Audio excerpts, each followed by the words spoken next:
दिवाळी आश्विन वद्य त्रयोदशी ते कार्तिक शुद्ध द्वितीया या कालावधीत सर्वत्र साजरा होणारा दीपोत्सव. ऐतिहासिक पौराणिक अशा अनेक घटनांचे स्मरण करीत भारतीय लोक हे दिवस साजरे करतात. या सर्वांमध्ये कृतज्ञता, प्रेम, सद्भाव, त्याग व आनंद यांचा समावेश असतो. धार्मिक परंपरागत विधींबरोबरच फटाके उडवणे, आतषबाजी करणे, अभ्यंग स्नानाने शुचिर्भूत होणे, मिष्टान्न फराळ भोजन करणे, नवीन वस्तूंची खरेदी करून या सर्वांचा आप्तेष्टांसह आनंद मिळवणे हा दिवाळी सणाचा मुख्य हेतू. नरक चतुर्दशी, लक्ष्मीपूजन, बलिप्रतिपदा आणि भाऊबीज हे दिवाळीचे मुख्य दिवस साजरे केले जात असले तरी भारतातील विविध प्रांतातील सर्वसामान्य जनता ती कशा प्रकारे साजरी करते याची माहिती रंजक स्वरूपाची आहे हे लक्षात आल्यावर ती आपणासमोर सादर करावी या हेतूने आपणाशी संवाद साधत आहे. भारतातील विविध प्रांतातील दिवाळी. बेसतू वर्ष. संवत वर्षाच्या म्हणजेच कार्तिक महिन्याच्या पहिल्या दिवशी गुजरातमध्ये हा सण साजरा करतात. श्री डाकोरजींना गुजरातमध्ये मोठे धार्मिक अधिष्ठान आहे, त्यामुळे त्यांना धान्याचे कूट अर्पण केले जाते. सबरस म्हणजेच मिठाला येथे सर्वश्रेष्ठ पदार्थ म्हणून मानले जात असल्याने मिठाच्या खरेदीने गुजरातमधील पुरुष नवीन वर्षाची सुरुवात करतात. लहान मुले सपरे पर दहाडे सबरस असे म्हणत मीठ विकतात. याला गुजरातमध्ये मेरमे असे म्हणतात. मोठी माणसे मुलांकडून थोडे थोडे मीठ विकत घेतात. पुढील वर्ष चांगले जाईल या भावनेतून असे मीठ खरेदी केले जाते. शेतकरी आपल्या जनावरांना खाऊ पिऊ घालून त्यांची पूजा करतात.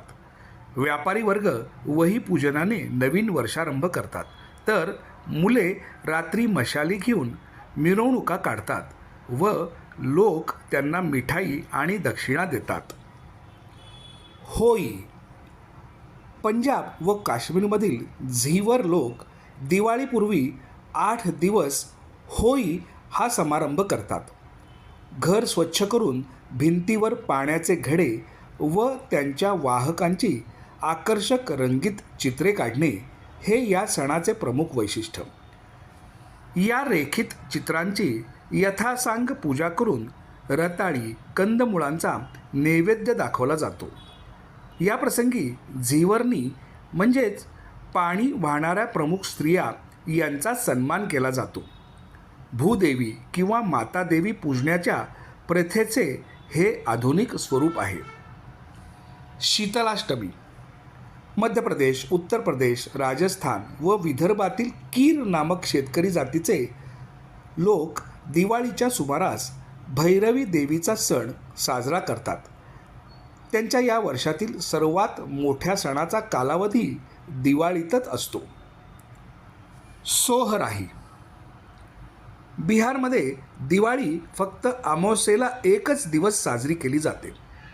तिला सोहराही असे म्हणतात.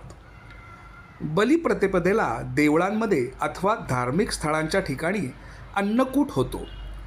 या भागातील आदिवासी दिवाळीच्या दुसऱ्या दिवशी सोहराई हा सण साजरा करतात. गायन, वादन व नृत्याने आनंद व्यक्त करण्याची त्यांची स्वतंत्र अशी शैली आहे. या सणात मुख्यतः गुरांना न्हाऊ घालणे व त्यांना सजवून त्यांची मिरवणूक काढणे हा हेतू असतो. शेतीसाठी उपयुक्त अशा पाळीव प्राण्यांविषयी आपुलकी व्यक्त करण्यासाठी हा सण साजरा होतो. बगवाली. कुमाऊ प्रदेशात दिवाळीला बगवाली म्हणतात. प्राचीन परंपरागत असलेला हा उत्सव केवळ दीपोत्सव नसून पूर्वी शेजारच्या देशांवर आक्रमण करणे किंवा येणाऱ्या आक्रमणांना तोंड देणे यासाठी सैन्याची जमवाजमव करण्यासाठी या सणाचा वापर होई. सैनिकी परंपरेचे प्रतीक म्हणून अजूनही या प्रांतात हा सण आनंदाने साजरा होतो. देवसी. दिवाळीच्या दुसऱ्या दिवशी नेपाळ व त्या सीमेवरील भारतीय भूप्रदेशात हा सण मोठ्या उत्साहाने साजरा केला जातो. या दिवशी येथील तरुण मुले एका वृद्धाला आपले नेतृत्व देतात आणि त्याच्या नेतृत्वात घरोघरी जाऊन मंगल कामना व्यक्त करणाऱ्या गीतांचे गायन करतात.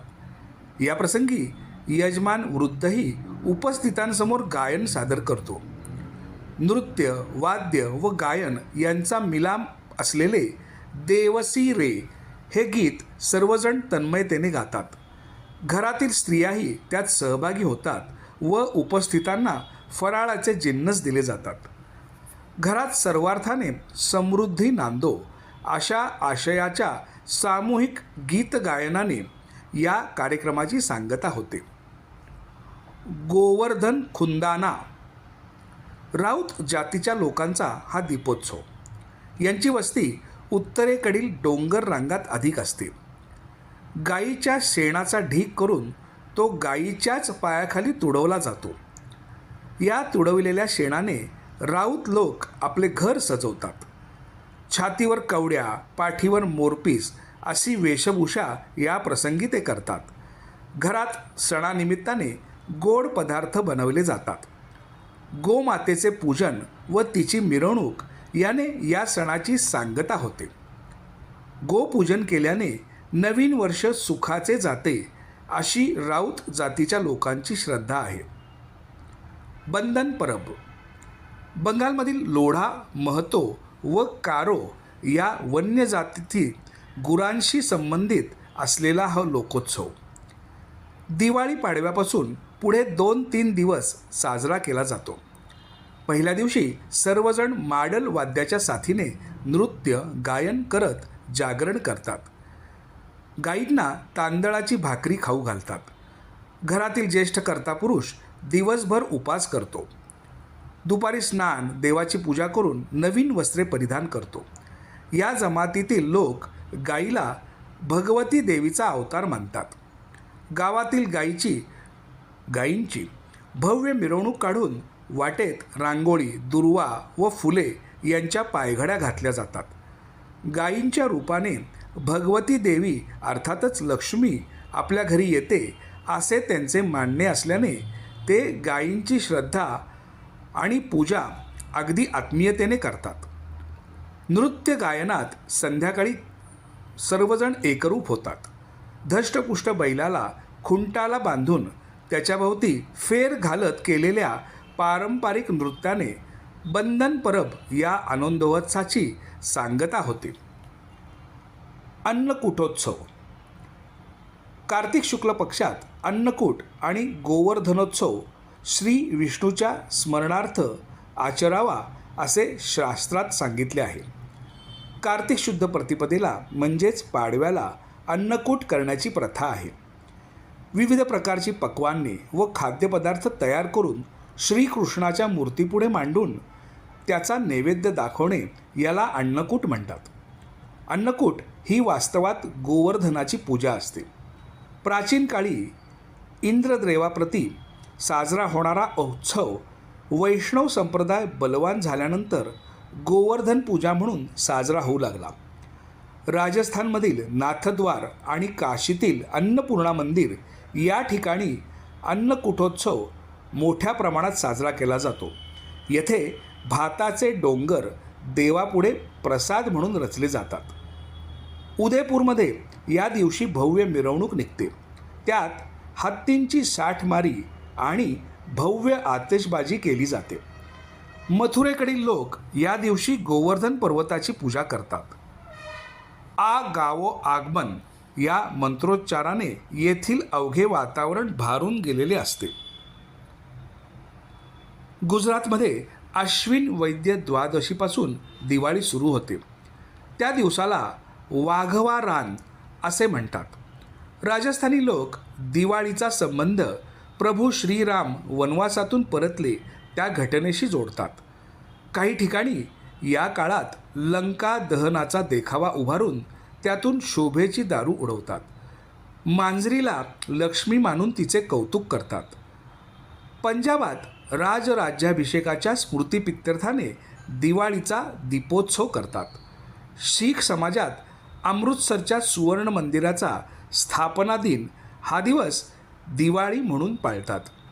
बंगालमध्ये लक्ष्मी पूजनापेक्षा काली मातेच्या पूजनाला विशेष महत्त्व आहे. अश्विनी अमावस्येला बंगाली लोक महानिशा म्हणतात व काली मातेची स्तोत्रे गात जागरण करतात. गोव्यात दूध गुळाच्या पोह्याचा फराळाचा आस्वाद घेत सामुदायिकरित्या दिवाळी साजरी होते. तामिळनाडूत नरक चतुर्दशीला सूर्योदयापूर्वी केलेल्या स्नान गंगा स्नाना इतके पवित्र मानण्याची प्रथा आहे. महाराष्ट्रात काही ठिकाणी बळीराजाची अश्वारूढ प्रतिमा उभारून तिच्याभोवती 21 दिवे लावण्याची प्रथा आहे. बळी हा देवांचा शत्रू असला तरी तो दुष्ट नव्हता. प्रजाहितदक्ष व दातृत्वासाठी प्रसिद्ध होता. म्हणून त्याचे राज्य हे सुराज्य प्रस्थापित व्हावे अशी लोकांची समजूत आहे. दिवाळीच्या काळात भारतातील विविध प्रांतात वेगवेगळ्या नावाने साजऱ्या होणाऱ्या काही निवडक उत्सवांचीही ओळख. अशा उत्सवांमुळेच आपल्या संस्कृतीचे उदात्त आणि व्यापक स्वरूप प्रतिबिंबित होत असते. म्हणूनच दिवाळी ह्या सणाला भारतीय संस्कृतीमध्ये वेगळेच महत्त्व आहे.